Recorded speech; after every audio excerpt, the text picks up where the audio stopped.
कांग्रेस की प्रवक्ता साधना जी मेरे साथ है। मैम, आप माना कि ये पॉलिटिकल डिबेट नहीं है, लेकिन आप लोगों का तजुर्बा बीजेपी से ज्यादा है।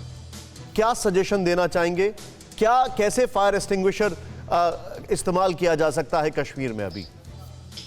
जी, धन्यवाद निशान जी, मुझे भी पूरा समय दें, मैं सबको बहुत ध्यान से सुन रही थी। देखिए, सबसे पहली बात तो मैं ये कहूंगी कि जितने लोगों को मारा गया, मौत के घाट उतारा गया, उनकी आत्म शांति की मैं प्रार्थना करती हूँ।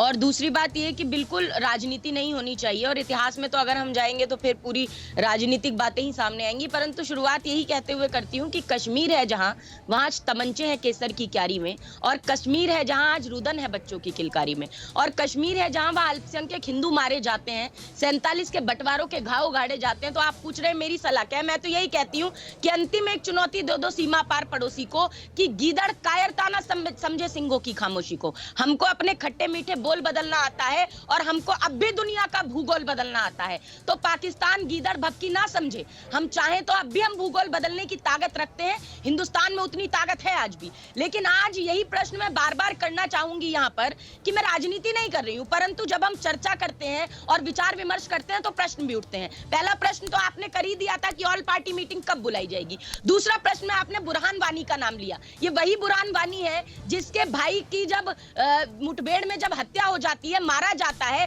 तो उस टाइम पे बीजेपी और पीडीपी की सरकार थी, मुआवजा दिया गया था। तो अगर इस तरह की घटनाएं लगातार होती रहेंगी, पाकिस्तान से समय समय पर दोस्ताना निभाया जाता रहेगा, तो कैसे ये घटनाएं सामने नहीं आएंगी? तो मैं यही कहूंगी कि जितना जिम्मेदार पाकिस्तान है इन घटनाओं के लिए, उतनी ही जिम्मेदार मोदी सरकार की गैर जिम्मेदाराना रवैया है। इसको हमें मानना पड़ेगा। इसमें कोई राजनीतिक बात नहीं है, ये मैं आज की सरकार के लिए बात कर रही हूँ।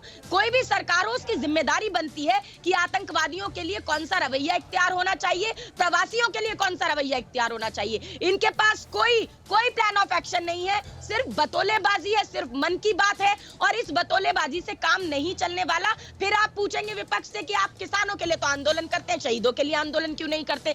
तो मैं बता दूं आदरणीय अपराजिता जी को, कांग्रेस पार्टी ने तो शहादतें ही आतंकवाद से लड़ते लड़ते दी हैं, चाहे इंदिरा जी हो, चाहे राजीव जी हो, चाहे महात्मा गांधी जी हो।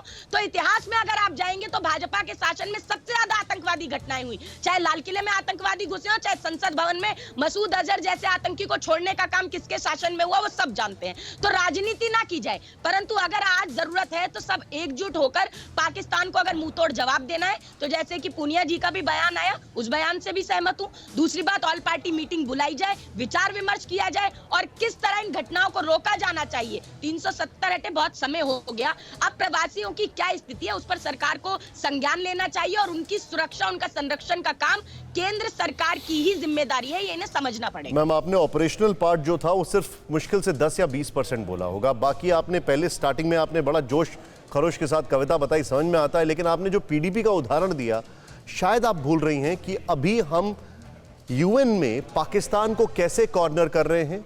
शायद आप ये भूल रही हैं कि हम कैसे पाकिस्तान के जो एलाइज हैं उनके साथ अलग अलग लेवल पर मीटिंग्स कर रहे हैं। शायद आप वो सारी चीजें इग्नोर कर रही हैं। परवाह देश की, सोमवार से शुक्रवार रात 10 बजे TV9 भारतवर्ष पर।